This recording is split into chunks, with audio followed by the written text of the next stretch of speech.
We had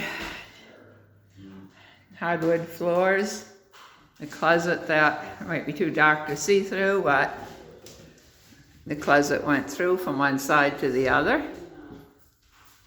And there was a way up into the attic here, but you had to climb.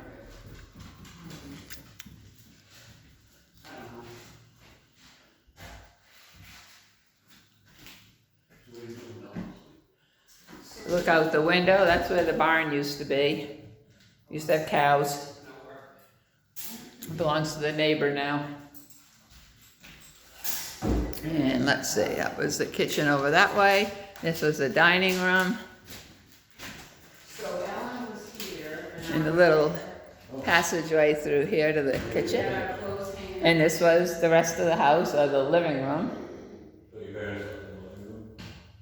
This is where we used to have a piano on this wall. My dad's desk was here.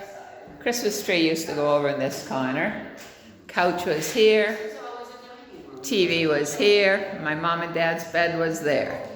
And this door opened out onto a small little porch, but we can't go out there because the porch is all gone now. It would disappear into our drop down.